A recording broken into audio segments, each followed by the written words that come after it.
Hello students, welcome to Rohit Roy physics classes. Students, आज अपन discuss करने जा रहे हैं रेजिस्टेंस पे। रेजिस्टेंस को हिंदी में प्रतिरोध बोलते हैं। तो आइए अपन देखते हैं कि ये रेजिस्टेंस है क्या। प्यारे बच्चों, आपने हमारे पिछले लेक्चर आपने देखा होगा, वहाँ पे हमने ओम्स लॉ के बारे में बात किया था। उस वीडियो को जरूर आप एक बार देखें, आपको काफ़ी अच्छा लगेगा। तो आइए अपन स्टार्ट करते हैं रेजिस्टेंस बिना टाइम गंवाए। ठीक है, तो देखिए, अगर हम यहाँ पे देखें ध्यान से, तो आज का जो अपना टॉपिक है जिसको हम बोलते हैं रेजिस्टेंस, क्या बोलते हैं? रेजिस्टेंस बोलते हैं। उसको हम यहां पे लिख रहे हैं, देखिए रेजिस्टेंस। ठीक है, अब आपके मन में आ रहा होगा कि ये रेजिस्टेंस है क्या।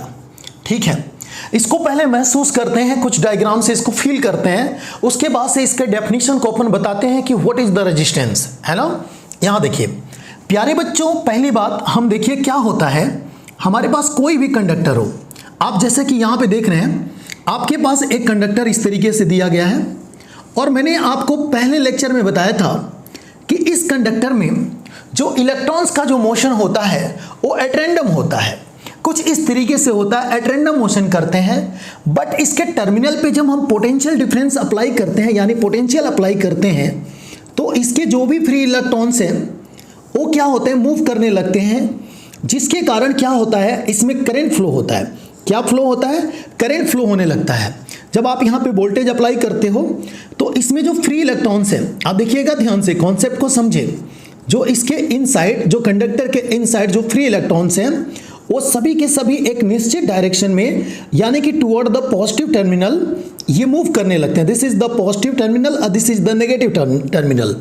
इधर की तरफ मूव करने लगते हैं, क्योंकि एक पे एक फोर्स लगता है, जिसके कारण ये सभी इलेक्ट्रॉन्स इधर मूव करते हैं, और उन्हीं के कारण इसमें करंट फ्लो होता है। प्यारे बच्चों, ये जो करंट जो फ्लो हो रहा है ना, इसके पाथ में, इसके मार्ग में जो रुकावट पड़ता है उसी को बोलते हैं रेजिस्टेंस बोलते हैं। या ऐसे बोल सकते हो, ये इलेक्ट्रॉन के फ्लो के कारण ही करंट फ्लो हो रहा है। तो ये इलेक्ट्रॉन्स जो मोशन कर रहे हैं, जो फ्री इलेक्ट्रॉन्स जो मोशन कर रहे हैं, उनके जो मार्ग में, उनके जो पाथ में, उनके जो पथ में जो रुकावट आ रहा है, जो हिंड्रेंस आ रहा है, उसी को हम रेजिस्टेंस कहते हैं। क्या कहते हैं? रेजिस्टेंस कहते हैं। आइए इसको और महसूस करते हैं अच्छे से। देखिए, अपन सभी जानते हैं कि दुनिया में जो भी चीजें बनी हुई हैं वो एटम से मिलकर बनी हुई हैं। यानी कि अब जाहिर सी बात है प्यारे बच्चों, हम बात करें एटम की, तो मॉलिक्यूल्स से अगर हम देखें तो ये मॉलिक्यूल्स से बनी हुई है, और मॉलिक्यूल्स में क्या होते हैं? एटम होते हैं। एटम से बनी हुई है, और जाहिर सी बात है एटम के इनसाइड क्या क्या होते हैं, आप बताइए। एटम के स्ट्रक्चर देखिए तो इसमें इलेक्ट्रॉन, प्रोटॉन और न्यूट्रॉन होते हैं। प्यारे बच्चों, ये इलेक्ट्रॉन जो होते हैं ये भी दो तरह के होते हैं। There are two type of electron inside the atom. ये देखिए, ये आप देखेंगे न्यूक्लियस में प्रोटॉन और न्यूट्रॉन होते हैं, और इसके चारों तरफ जो इलेक्ट्रॉन्स होते हैं रिवॉल्व करते रहते हैं। ये दो तरह के होते हैं। जो न्यूक्लियस के पास होते हैं उसको बोलते हैं बॉन्डेड बोलते हैं, और जो न्यूक्लियस से दूर होते हैं उनको हम बोलते हैं फ्री इलेक्ट्रॉन्स बोलते हैं। कौन सा इलेक्ट्रॉन्स बोलते हैं? फ्री इलेक्ट्रॉन्स बोलते हैं। यही फ्री इलेक्ट्रॉन्स रिस्पॉन्सिबल होते हैं करंट को फ्लो कराने में या बॉडी को चार्ज करने में। यही फ्री इलेक्ट्रॉन ही रिस्पॉन्सिबल होते हैं, ध्यान दीजिएगा। अब प्यारे बच्चों, जैसे ही आप वोल्टेज लगाते हो ना, जो एट रैंडम मोशन करते रहते हैं इलेक्ट्रॉन, वो एक निश्चित डायरेक्शन में मोशन कर जाते हैं। लेकिन इनके मार्ग में इनके जो रास्ते हैं वहां पे क्या होता है? हिंड्रेंस क्रिएट करते हैं। कौन क्रिएट करते हैं? इसके जो जिससे बना हुआ है, जिस मॉलिक्यूल से बना हुआ है ये वायर, वो मॉलिक्यूल्स, आयंस इस इलेक्ट्रॉन को क्या करते हैं? अपोज करते हैं, इसमें हिंड्रेंस क्रिएट करते हैं। इसी को हम बोलते हैं रेजिस्टेंस बोलते हैं। क्या बोलते हैं? रेजिस्टेंस बोलते हैं। आई होप आपको ये बात महसूस हो गई होगी, हाँ या ना। अब यहाँ पे इसको हम देखते हैं, इसको डिफाइन करते हैं, देखते हैं लिखते हैं कैसे। मैंने एक डेफिनेशन लिखा जो एनसीईआरटी में लिखा है, देखिए। मैंने कहा कि द रिस्ट्रिक्शन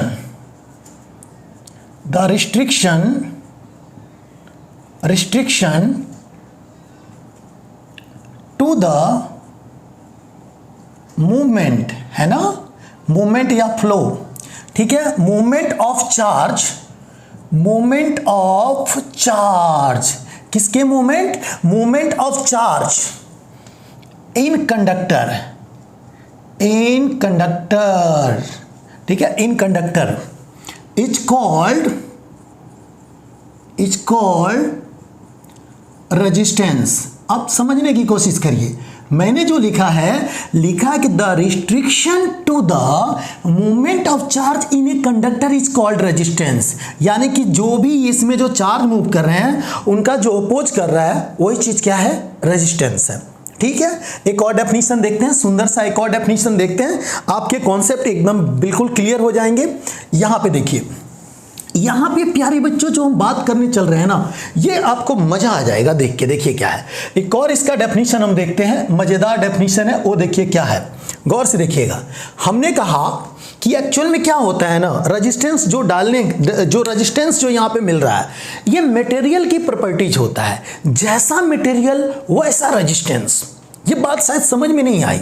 मैंने कहा जैसा मटेरियल उसी तरीके का रेजिस्टेंस क्रिएट होगा, जैसे कि कॉपर, एल्युमिनियम, सिल्वर का वायर हो तो कम रेजिस्टेंस क्रिएट होगा, एल्युमिनियम का वायर हो तो सिल्वर की कंपैरिजन में ज्यादा वहां पे रेजिस्टेंस क्रिएट होगा। तो एक तरह से बोल सकते हैं कि ये मटेरियल की प्रॉपर्टीज है ना, क्या है, मटेरियल की प्रॉपर्टीज है। देखिए कैसे, आइए बताता हूं, यहां पे देखिए डेफिनेशन में बताता हूं, इसको महसूस करिएगा। मैंने कहा कि the property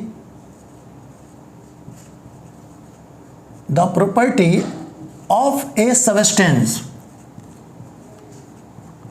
the property of a substance by virtue of which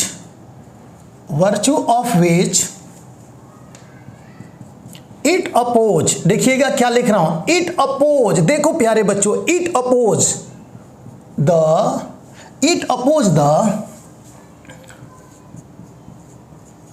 flow of current, ठीक है, flow of current through it, ठीक है, through it is known as resistance, यहां देखिए सभी लोग, एक बार गौर से देखिए स्क्रीन पे। मैंने कहा the property of a substance, यानी कि जिस मटेरियल का बना होगा, by virtue of which it oppose the flow of current through it, मतलब कि जो मटेरियल से बना हुआ है, यानी कि देखिए ये क्या है ना, कि किसी न किसी मटेरियल से वायर बना होगा, तो इसमें जो करंट जो फ्लो हो रहा है, उसका जो अपोज करता है उसी को हम बोलते हैं रेजिस्टेंस बोलते हैं। क्या बोलते हैं, रेजिस्टेंस बोलते हैं। अब प्यारे बच्चों यहाँ देखो रेजिस्टेंस के हम फॉर्मूले यहाँ पे लिखते हैं, ध्यान दीजिएगा। हम यहाँ पे बात करें रेजिस्टेंस की, तो देखिए रेजिस्टेंस के दो फॉर्मूला हो जाएगा। एक हो जाएगा, आप लोगों ने बहुत पहले पढ़ा होगा, R = V/I, है ना, हम लोगों ने ओम्स लॉ में पढ़ा था। देखिए R = हो गया V/I हो गया। प्यारे बच्चों इससे क्लियर नहीं हो रहा है कि क्या R V पे डिपेंड कर रहा है कि I पे हो रहा है। देखने से तो लग रहा है कि R depend upon the voltage and current, नहीं, इस पे डिपेंड नहीं करता है। तो किस पे डिपेंड करता है, डेफिनेशन को देखेंगे तो आधी बात तो यहीं से क्लियर हो जा रही है ना। प्रॉपर्टी ऑफ सब्सटेंस, तो ये जाहिर सी बात है, कौन सा मटेरियल यूज कर रहे हैं, इसका लेंथ क्या है, इसका स्ट्रक्चर क्या है, उन पे रेजिस्टेंस डिपेंड करता है। और उसका फॉर्मूला क्या होता है वो देखिएगा आप, यहाँ पे देखिए R = होता है ρL/A होता है।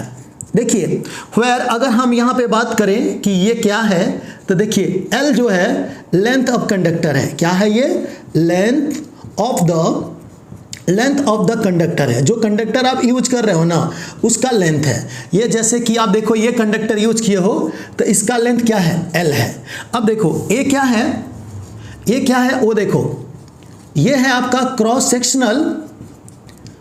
सेक्शनल एरिया है। क्या है प्यारे बच्चों, क्रॉस सेक्शनल एरिया है। आप ये जो क्रॉस सेक्शन जो यूज कर रहे हो यहाँ पे, ये वाला एरिया है, इसको हम बोलते हैं A बोलते हैं, क्रॉस सेक्शनल एरिया है। यहाँ पे अगर हम बात करें रो की, तो ये रजिस्टिविटी है, ये रजिस्टिविटी है जो कि मटेरियल पे डिपेंड करता है। ये मटेरियल किस चीज़ की बनी हुई है, कॉपर की है, गोल्ड की है, सिल्वर की है, एल्युमिनियम की है, किसकी है उस पे डिपेंड करता है। कौन डिपेंड करता है, ये रो डिपेंड करता है, हाँ या ना। यानी कि we know that rho = resistivity and it is depend upon the material, है ना। आगे बढ़ते हैं और थोड़ा सा और आगे अपन देखते हैं यहाँ पे।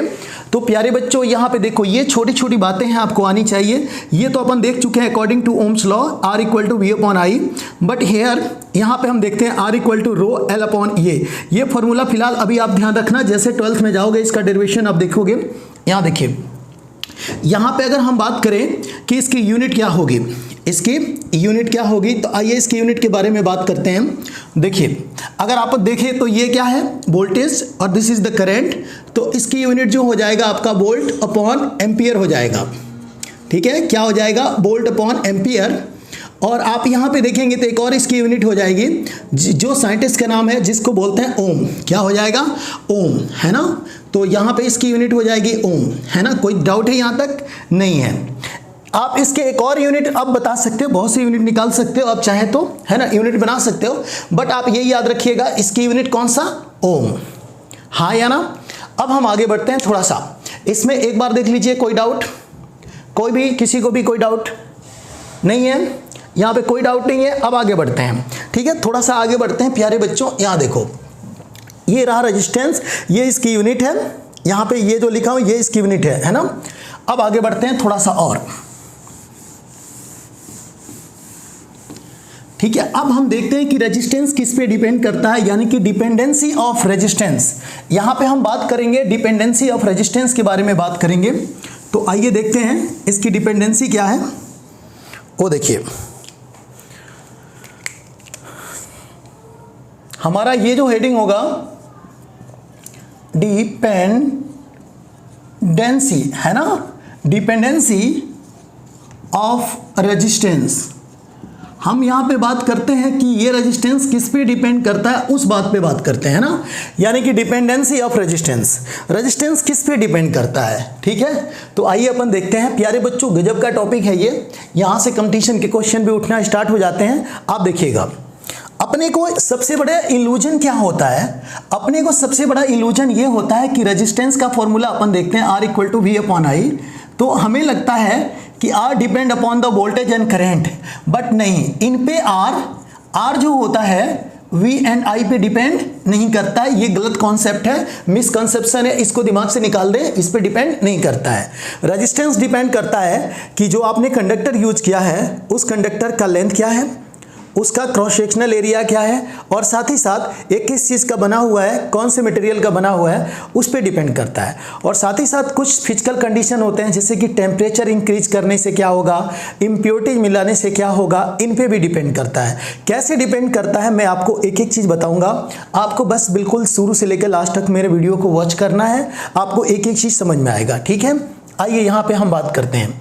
यहाँ पे अगर आप देखें तो इस पे तो डिपेंड करता नहीं है, तो ये फॉर्मूला को आप देखिए, R सभी लोग जानते हैं कि रो L/A होता है।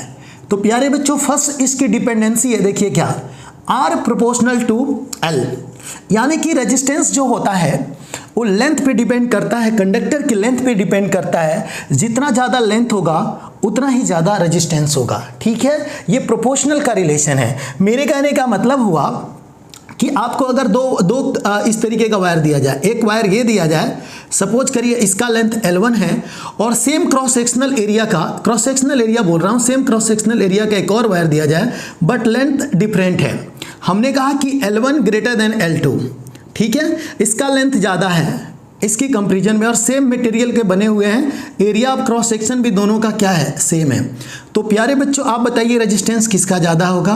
तो ऑब्वियस सी बात है कि R1 > R2 होगा, बिकॉज इसका लेंथ ज़्यादा है compare to this length, this wire, है ना। अब हम बात करते हैं नेक्स्ट, इसमें पॉइंट की बात करते हैं। इसमें सेकेंड पॉइंट की, इसमें अगर हम बात करें जहाँ पे ये डिपेंड करता है, वो कौन सा है, तो resistance inversely proportional to 1/A। Area of cross section पे ये इनवर्सली प्रोपोर्शनल टू होता है, यानी एरिया ऑफ क्रॉस सेक्शन जितना ज़्यादा होगा उतना ही रेजिस्टेंस क्या होगा, कम होगा। मेरे कहने का मतलब है, आपने दो वायर इस तरीके से कंसीडर किया है ना, ये एक वायर कंसीडर किया और एक वायर आपने ये कंसीडर किया। आप देखिए, अब सबसे बड़ी बात है कि what is the area of cross sectional. तो प्यारे बच्चों, जिससे करंट फ्लो होता है ना, जिससे करंट होके निकल रहा है, ये देखिए, ये इससे पास हो रहा है करंट, इससे पास होगा करंट, तो ये वाला साइड देख रहे हो ना, ये वाला portion, this is the area of cross section. इसको हम बोलते हैं एरिया ऑफ क्रॉस सेक्शन बोलते हैं, है ना। तो जाहिर सी बात है प्यारे बच्चों, अगर मैं यहाँ पे कहूँ कि इसका area of cross section A1 है और इसका area of cross section A2 है, तो देख के बताइए किसका एरिया ऑफ क्रॉस सेक्शन ज़्यादा है। तो we know that A2 > A1। यहाँ देखिए, A1 लेस है A2 से। आप देखिए, इसका क्रॉस सेक्शनल एरिया ज़्यादा है कंपेयर टू इसके, तो रेजिस्टेंस किसका ज़्यादा होगा, तो जाहिर सी बात है obviously R1 greater than R2, because यहां पे अगर आप देखेंगे because resistance inversely proportional to area of cross section. अगर इसका ज्यादा है तो इसका रेजिस्टेंस क्या होगा, कम होगा, इसका ज्यादा होगा। हाँ या ना, ये बात यहां से कंक्लूजन करके निकलती है। अब हम बात करते हैं पॉइंट नंबर 3 की बात करते हैं कि और किस पे डिपेंड करता है। तो देखिए R depend upon the resistivity of the material. ये देखिए मैंने ये पॉइंट गजब का है कि R directly proportional to resistivity of the material. अगर यहाँ पे अगर आप देखेंगे तो जिस टाइप का आप मटेरियल कंसीडर करेंगे उसी तरह का ये रेजिस्टेंस होगा, यानी कि जिसकी रेजिस्टिविटी ज़्यादा होगी उसका देखा जाए तो यहाँ पे क्या होगा, यहाँ पे देखिए रेजिस्टेंस भी ज़्यादा होगा जिस मटेरियल का। डिपेंड करता है मटेरियल पे, आप कॉपर यूज कर रहे हो या जाहिर सी बात है सिल्वर यूज कर रहे हो, क्या यूज कर रहे हो उस पर डिपेंड करता है रेजिस्टेंस। हाँ या ना। अगर हम बात करें यहाँ पे, अगर हम बात करें, अगर देखा जाए तो दो, अगर हम बात करें सेमीकंडक्टर और कंडक्टर की बात कर लेते हैं या इंसुलेटर की बात कर लेते हैं, तो इंसुलेटर की रेजिस्टिविटी ज़्यादा होती है कंपेयर टू कंडक्टर, है ना। कंडक्टर, ये बात आप सभी को जानते हो, सभी लोगों को पता होगा शायद कि इंसुलेटर का जो रेजिस्टिविटी होता है ग्रेटर देन कंडक्टर होता है। तो जाहिर सी बात है प्यारे बच्चों रेजिस्टेंस किसका ज़्यादा होगा, तो रेजिस्टेंस जाहिर सी बात है ऑब्वियस सी बात है कि ये इंसुलेटर का ज़्यादा हो गया कंडक्टर की कंपैरिजन में। हाँ या ना। तो इससे क्लियर होता है कि जैसा मटेरियल उसी तरह का रेजिस्टेंस भी होगा। हाँ या ना। यहाँ तक कोई दिक्कत है किसी को, any doubt? If any doubt then ask me, है ना। यहाँ देखिए यहाँ पे कोई डाउट नहीं है, यहाँ पे मुझे लग रहा है आप में से कोई नहीं पूछ रहा है, तो इसमें कोई डाउट नहीं है, है ना। ये 3 बातें हो गई। अब जो मैं आपको बताने जा रहा हूँ, वो गजब का पॉइंट है, उसको आप दिमाग में सेट करें। और वो भी डिपेंडेंसी किस पे डिपेंड करता है, रेजिस्टेंस बहुत ही अच्छी चीज़ है वो, उसको देखिएगा, है ना। यहाँ पे मैं कुछ बातें आपको नोट में लिखने जा रहा हूँ, है ना। यहाँ पे नोट में लिखने जा रहा हूँ और इसको दिमाग में बिल्कुल सेट रखना है सभी को, तभी जाके आप ओलंपियाड NTSC आप क्रैक कर पाएंगे, ठीक है। वो देखिए क्या है,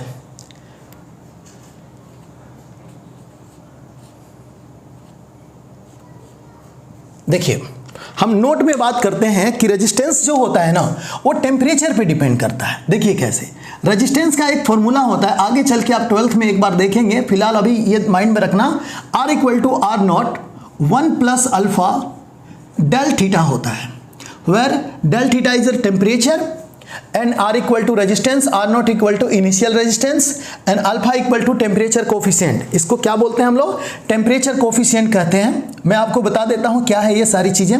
देखिए ये अल्फा की बात करें, where अल्फा इक्वल टू होता है आपका टेम्परेचर कोफिशिएंट, है ना, शॉर्ट में लिख दिया टेम्परेचर कोफिशिएंट ऑफ कंडक्टर या रेजिस्टेंस,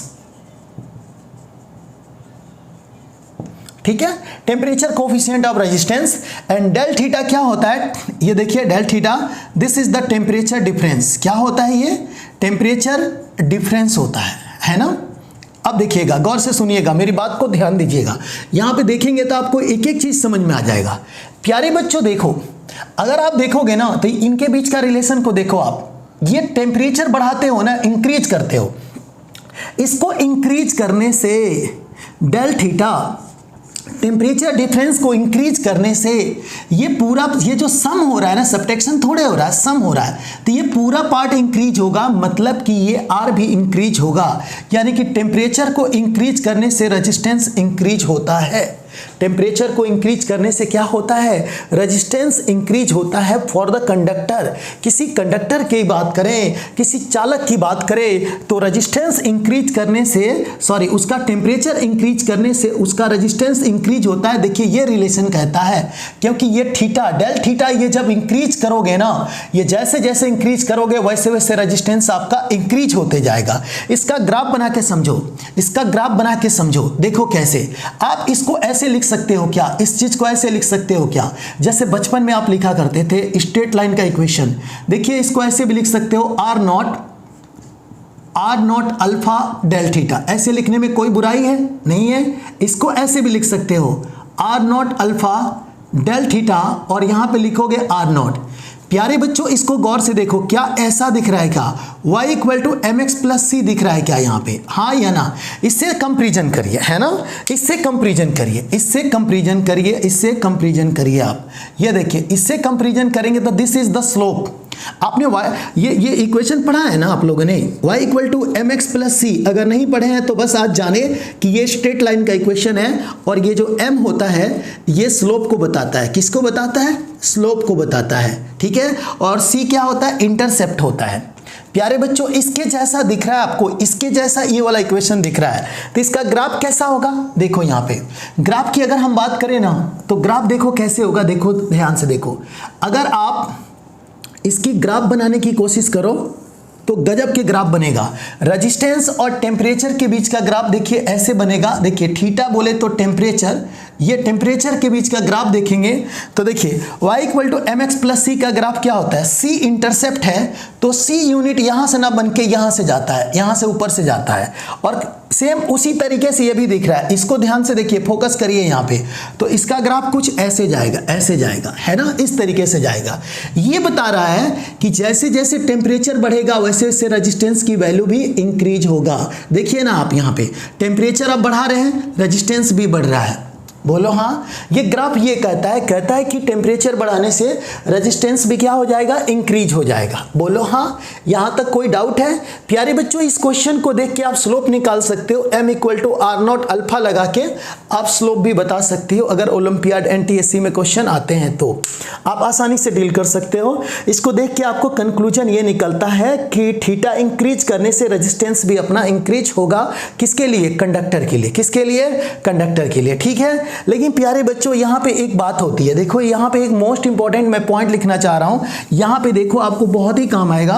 वो क्या है, सेकंड पॉइंट। देखिए ये आपका फर्स्ट पॉइंट है नोट में, सेकंड पॉइंट जो बताऊंगा वो गजब का है, मैं चाहूंगा कि उसको आप ध्यान में रखें। देखिए क्या, अगर आप देखेंगे ना तो यहाँ पे जो फॉर्मूला आप देख रहे हैं r equal to R naught 1 plus alpha del theta, है ना। यहाँ देखिए, ये देखिए अल्फा को क्या बोलते हैं, अल्फा को बोलते हैं टेम्परेचर कोफिशिएंट बोलते हैं। प्यारे बच्चों ये अल्फा की जो वैल्यू होती है ना अलग अलग मटेरियल के लिए अलग अलग होती है ना, अलग अलग मटेरियल के लिए अलग अलग होती है। इस अल्फा की वैल्यू जो पॉजिटिव होती है, पॉजिटिव कब आती है, इसकी वैल्यू, अल्फा की वैल्यू पॉजिटिव होती है कंडक्टर के लिए। किसके लिए होती है, कंडक्टर के लिए, है ना। कंडक्टर मतलब यहाँ पे ये पॉजिटिव साइन आ गया है, ठीक है। अब देखो ध्यान से देखना तो मजा आ जाएगा, ठीक है। कंडक्टर के बाद से आता है सेमीकंडक्टर। क्या आता है, सेमीकंडक्टर, नाम सुने होंगे, है ना। सेमीकंडक्टर, कंडक्टर वो होते हैं जिसमें आसानी से करंट फ्लो हो जाए, सेमीकंडक्टर वो होते हैं जिसमें करंट नहीं फ्लो होते हैं, बस टेम्परेचर लेकिन बढ़ाते हैं तो इसमें करंट फ्लो हो जाते हैं। इसकी जो वैल्यू होती है ना अल्फा की, सेमीकंडक्टर की, वो निगेटिव वैल्यू होती है। कैसी होती है, निगेटिव होती है। और यहाँ पे देखो, गौर से देखो, यहाँ पे इसकी वैल्यू की बात करें ना अल्फा की तो जीरो वैल्यू होती है, जीरो भी होती है। क्या होती है, जीरो भी होती है, या हम बोल सकते हैं इसको स्लाइटली निगेटिव भी होती है इसकी वैल्यू। कई बुक में स्लाइटली निगेटिव लिखा होगा या जीरो लिखा होगा। अल्फा की वैल्यू ये होता है इंसुलेटर के लिए, इंसुलेटर के लिए। अब देखो ध्यान से, देखो गौर से देखो प्यारे बच्चों, इसीलिए देखो होता क्या है, अल्फा के लिए देखो कंडक्टर के लिए पॉजिटिव है, यानी यहाँ पे पॉजिटिव मिलता है। इसीलिए आप टेम्परेचर इंक्रीज करते हो तो रेजिस्टेंस भी इंक्रीज करता है। टेम्परेचर इंक्रीज करने से आपका रेजिस्टेंस भी इंक्रीज होता है। लेकिन देखो सेमीकंडक्टर में क्या होता है, इसकी वैल्यू निगेटिव होती है। निगेटिव होने का मतलब आपके पास जो रिजल्ट आएगा कुछ ऐसा आएगा, 1 माइनस अल्फा डेल थीटा आएगा। अब बताओ थीटा इंक्रीज होगा, डेल थीटा की वैल्यू इंक्रीज होगा तो ये वैल्यू बढ़ेगा, तो 1 में से जब सब्ट्रैक्ट करेंगे तो कम आएगा ना, इसीलिए रेजिस्टेंस की वैल्यू इसमें डिक्रीज होती है। बोलो हाँ, और इसकी वैल्यू तो जीरो ही है ना।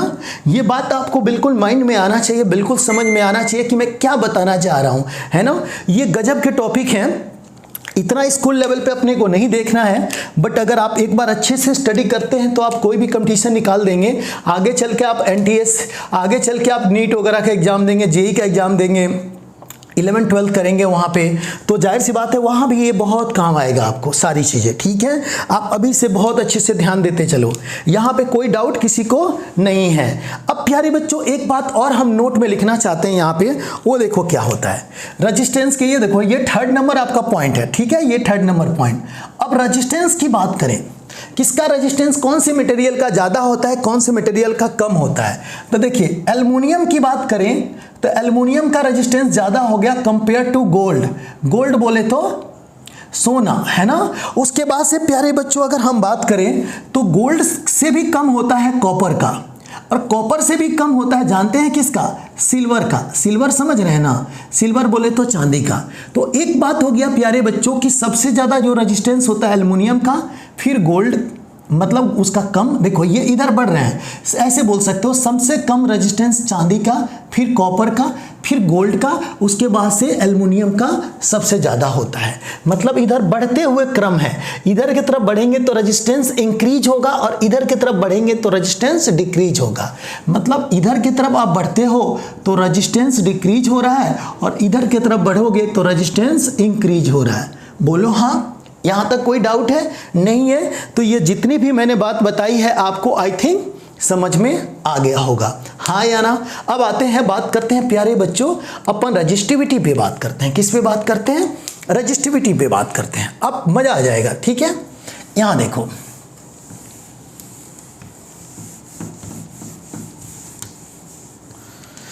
ये ऐसे ही आप क्लास को करते रहिए, आपके लिए ये छोटी छोटी चीज़ें हैं, कोई बड़ी बात नहीं है मेरे देखने से।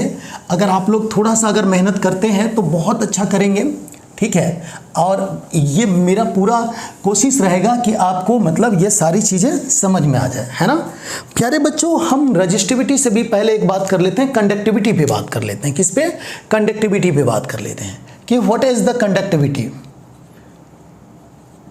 कंडक्टिविटी, ठीक है। देखिए कंडक्टिविटी जो होता है ना, the reciprocal of resistance is known as conductivity. Resistance का जो उल्टा होता है ना, रेसिप्रोकल होता है, उसी को हम बोलते हैं कंडक्टिविटी बोलते हैं। इसको जी से डिनोट करेंगे और ये हो जाएगा आपका 1/r हो जाएगा, ठीक है। ये फॉर्मूला होता है। इसके यूनिट की अगर हम बात करें, ठीक है, इसकी यूनिट की बात करें तो इसकी यूनिट क्या होगी बताइए आप। ये देखिए इसकी यूनिट हो जाएगी 1/ओम, या आप लिखेंगे ohm inverse.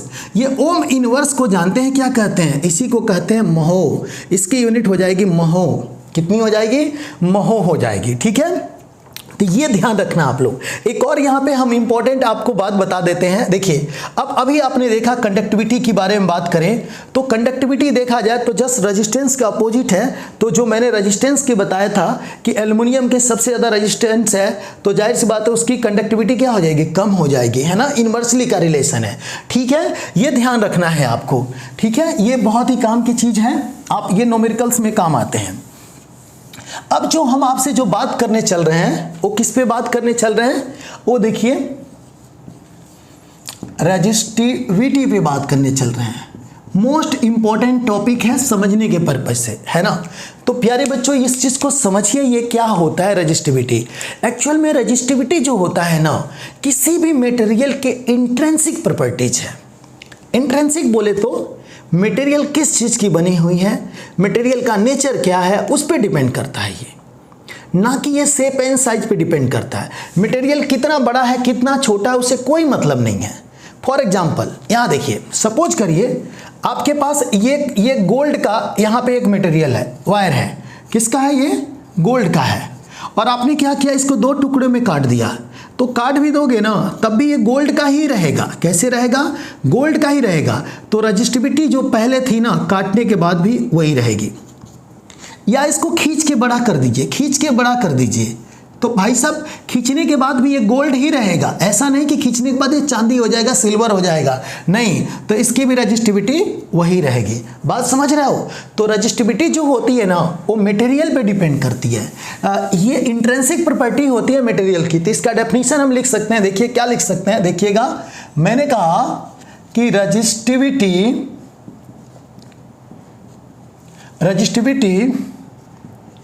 Is the intrinsic is the intrinsic property of the substance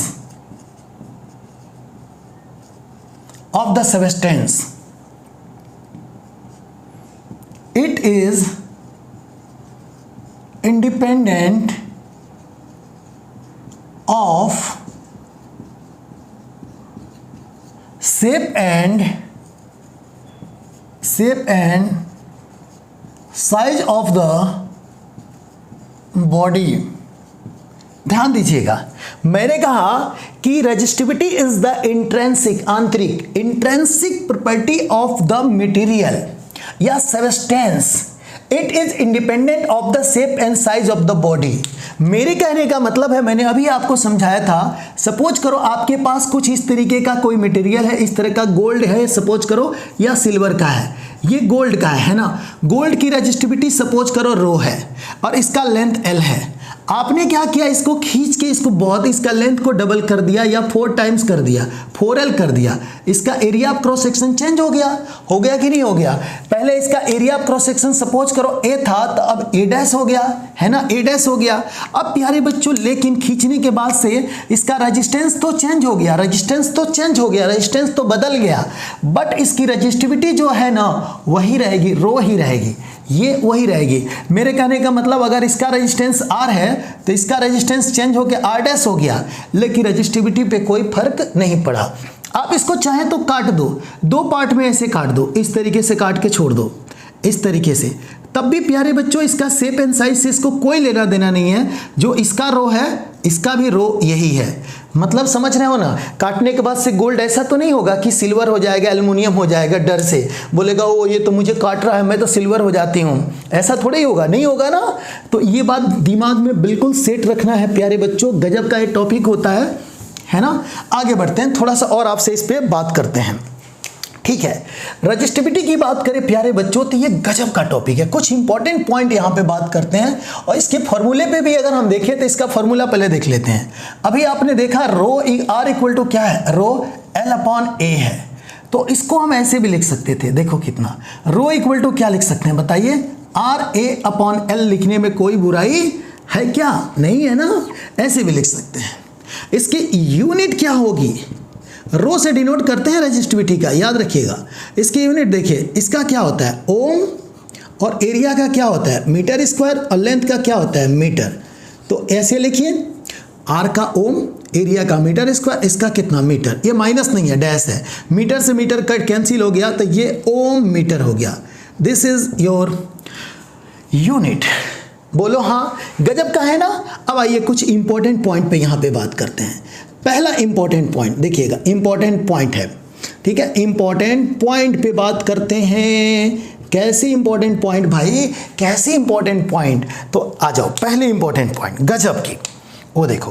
first हम बात करने चल रहे हैं कि रो इक्वल टू होता है rho naught 1 plus alpha del theta, इसका भी रेजिस्टेंस की जैसा ही फॉर्मूला है। प्यारे बच्चों गौर से देखो, यहाँ भी अगर आप यहाँ भी टेम्परेचर बढ़ाओगे तो कंडक्टर की जो भी मटेरियल आप यूज कर रहे हो उसकी रेजिस्टिविटी इंक्रीज हो जाएगी। एक क्वेश्चन क्लियर हो गया। टेम्परेचर बढ़ाने से रेजिस्टिविटी क्या होती है, इंक्रीज होती है। बोलो हाँ, ये देखते ही पता चल रहा है, ये बढ़ेगा तो ये भी बढ़ेगा। और एक और पॉइंट पे बात करते हैं यहाँ पे। आइए, कुछ इंपॉर्टेंट पॉइंट चल रहे हैं, ये सारे इंपॉर्टेंट पॉइंट बहुत काम की बातें हैं। अब देखो, अब हम बात करते हैं, देखिए रो जो होता है ना, रेजिस्टिविटी जो होता है वो इंक्रीज होता है कब, एक तरह से और इंक्रीज कर सकते हैं इम्प्योरिटी मिलाने से, है ना। ये कैसे इंक्रीज होगा, विद इम्प्योरिटी,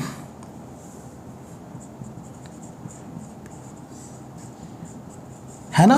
इम्प्योरिटी मिलाने से यानी कि अशुद्धियां मिलाने से, एंड मैकेनिकल स्ट्रेस के द्वारा, है ना, अशुद्धियां मिलाने से भी इंक्रीज हो जाएगा। एंड एक और बात कर सकते हैं, मैकेनिकल स्ट्रेस, मैकेनिकल स्ट्रेस मतलब वही उसको गरम वरम कर दिया जाए, उसको दबा दिया जाए, ऐंठ दिया जाए, ऐंठने से जाहिर सी बात है स्ट्रेस, जैसे मेरे हाथ को देखो ये ऐसे कर रहे हैं, है ना, या इसके अंदर कोई फोर्स अप्लाई किया जाए तो इसमें जाहिर सी बात है कुछ चेंजेज होंगे, टेम्परेचर वगैरह चेंज होगा तो उससे भी रजिस्टिविटी बढ़ सकता है। एक्चुअल में यहीं पे हमने बता दिया था टेम्परेचर बढ़ने से रजिस्टिविटी बढ़ जाएगा, है ना। एक मोस्ट इंपॉर्टेंट पॉइंट आपको लिखवा देता हूँ, उसको ध्यान दीजिएगा, ये काम आ जाएगा आपको, है ना। अब रजिस्टिविटी की बात करते हैं, the value of resistivity of super conductor, है ना, the value of resistivity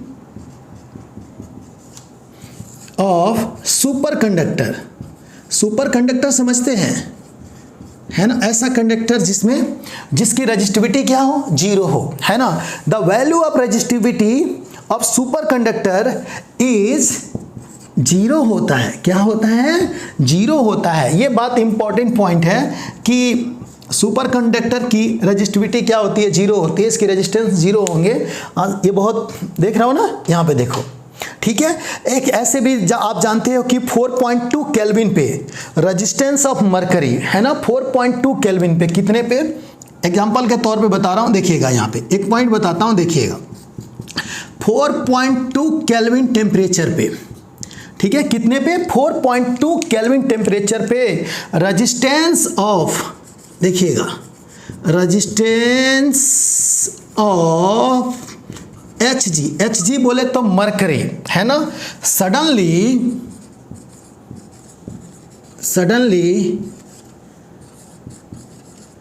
drop to zero, है ना। देखिए 4.2 केल्विन पे, 4.2 केल्विन, सेल्सियस की बात नहीं हो रही है, केल्विन पे जो Hg होता है ना मरकरी, उसका सडनली उसका जो होता है ना रेजिस्टेंस क्या हो जाता है, जीरो हो जाता है, ठीक है। ये सारे इंपॉर्टेंट पॉइंट थे, इससे रिलेटेड इसको दिमाग में आपको सेट रखना है, ठीक है। मेरे कहने का मतलब है कि ये किसी मटेरियल की प्रॉपर्टीज है, मटेरियल पे डिपेंड करती है, उसके शेप एंड साइज पे डिपेंड नहीं करती है। इतनी बातें आ गई समझ में, कोई डाउट है यहाँ तक, नहीं डाउट है। साथ ही साथ मैंने आपको बताया कि जैसे इम्प्योरिटी मिलाएंगे, मैकेनिकल स्ट्रेस देंगे तो ये बढ़ेगा, टेम्परेचर भी बढ़ाने से रजिस्टिविटी बढ़ेगा, इंक्रीज होगा।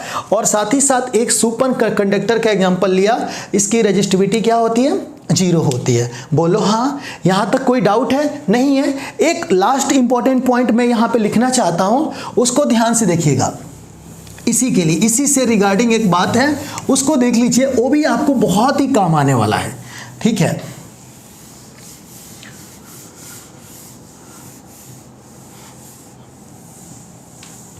देखिए अब थर्ड पॉइंट देखिए, इंपॉर्टेंट पॉइंट में जो भी पॉइंट था, रजिस्टिविटी की बात करें तो देखिए इंसुलेटर जो होता है ना, इंसुलेटर की रजिस्टिविटी ज़्यादा होती है एलॉय की कंपैरिजन में, ठीक है, ये याद रखिएगा ऑर्डर, ठीक है, एलॉय की कंपैरिजन में ज़्यादा होती है।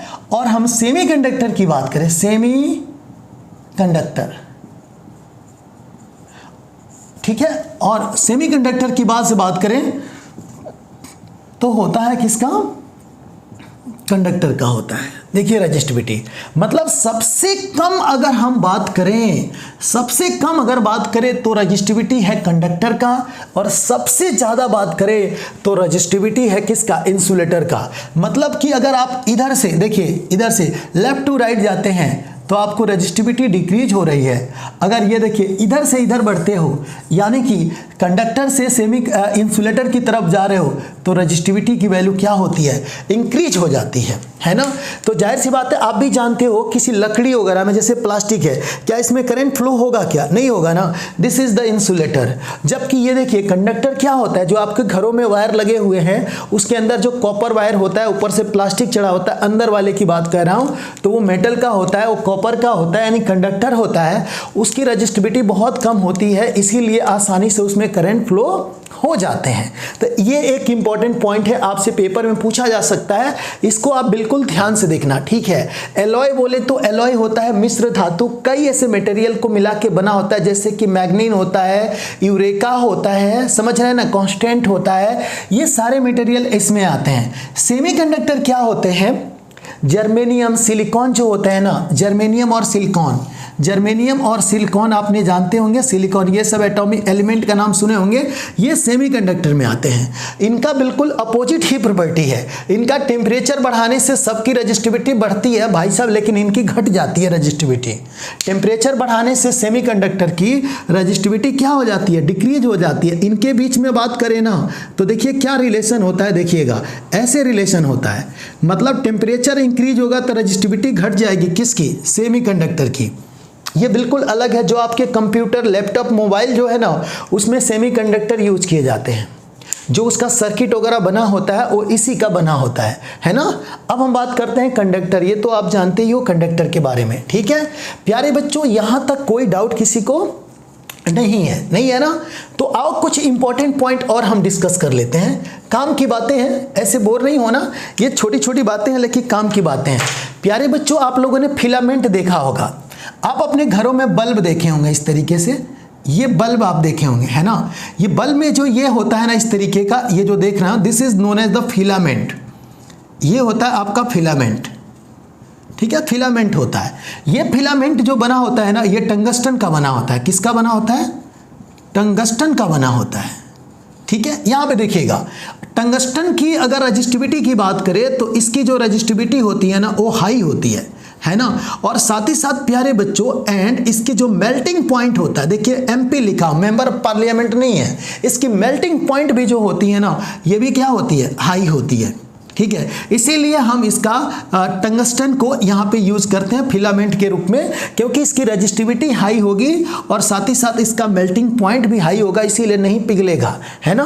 और ये देखिए, देख रहे हैं आप लोग, और इसीलिए यहाँ पे ये चमकते हुए दिखाई देगा जब बल्ब जलेगा। तो एक और चीज़ आप देखे होंगे आपके घरों में यूज होता है, जैसे कि और भी इंस्ट्रूमेंट है, जैसे कि एलिमेंट ऑफ हीटिंग इंस्ट्रूमेंट, जैसे कि आयरन हो गया, हीटर हो गया आपके घरों में, आप देखिएगा हीटर हो गया, ठीक है, गीजर हो गया, ठीक है, गीजर हो गया, या आप एक और चीज यूज करते हो प्रेस आयरन होता है ना, प्रेस जिससे कपड़े प्रेस करते हैं, वहां भी देखोगे ना प्यारे बच्चों, ये सारी चीजें ये जो देख रहा हो ना ये नाइक्रोम के बने होते हैं, किसके बने होते हैं, नाइक्रोम के, नाइक्रोम है ना, एलॉय है ये, नाइक्रोम के बने होते हैं। और इसका भी क्या होता है ना, नाइक्रोम की भी बात करें तो इसकी रजिस्टिविटी जो होती है वो हाई होती है, और साथ ही साथ प्यारे बच्चों इसकी एमपी मेल्टिंग पॉइंट भी जो होती है ना वो भी क्या होती है, हाई होती है। इसीलिए यहाँ पे ये देखिए ये भी हाई होती है, इसीलिए हम नाइक्रोम का तार यहाँ पे यूज करते हैं, नाइक्रोम का वायर यूज करते हैं यहाँ पे, कहाँ पे, प्रेस में, हीटर में, गीजर में, यहाँ पे हम नाइक्रोम के वायर यूज करते हैं, क्योंकि इसकी रजिस्टिविटी ज़्यादा होगी तो ये आसानी से टूटेगा नहीं, फ्यूज नहीं हो पाएगा, समझ रहे हैं ना आप लोग। नहीं तो पता चला इसकी रजिस्टिविटी कम है, इसका रेजिस्टेंस कम है, तो ये दिए जैसे दिए करंट एकदम शू इधर करंट आया फूट गया, ऐसे है ना, इस तरीके से हो गया। प्यारे बच्चों इसकी मेल्टिंग पॉइंट भी बहुत हाई होती है, नहीं तो गर्म हुआ और पिघल गया, बिल्कुल पता चला कि बल्ब लगाएं और उसमें का जो वायर जो होता है ये वाला वो तुरंत पिघल के गिर गया, ठीक है। तो इस तरीके का था प्यारे बच्चों जो मैंने आपको बताया आज, इस पे आप प्रॉपर फोकस करो। ये जो हमारा लेक्चर है स्कूल के साथ साथ ये हमने पूरा कंपटीशन का पूरा ध्यान रख रहा हूँ, NTSC ओलंपियाड का भी ध्यान रख रहा हूँ, इसीलिए ये लेक्चर मेरा थोड़ा सा लंबा हो रहा है और इसमें ज़्यादा से ज़्यादा बोल रहा हूँ विदाउट कॉमेडी, है ना। तो प्यारे बच्चों अपन जैसे जैसे आगे बढ़ेंगे इस पर क्वेश्चंस भी करेंगे अपन, है ना। तो वीडियो को शुरू से लेकर लास्ट तक आप जरूर देखें और कोशिश करें, अगर आपको वीडियो अगर अच्छा लगता है तो सब्सक्राइब भी करें, दोस्तों से भी कराएं, रिकमेंड करें मेरे वीडियो को, इसी तरह से मेरा भी कॉन्फिडेंस इंक्रीज होगा, तो मेरे लिए भी काफ़ी बेनिफिशियल होगा और आपके लिए तो हो ही रहा है, क्योंकि मैं और भी वीडियो बनाऊंगा तो आपके लिए बहुत काम आएगा, मज़ा आ जाएगा, ठीक है। तो thank you for watching this video, okay, best of luck.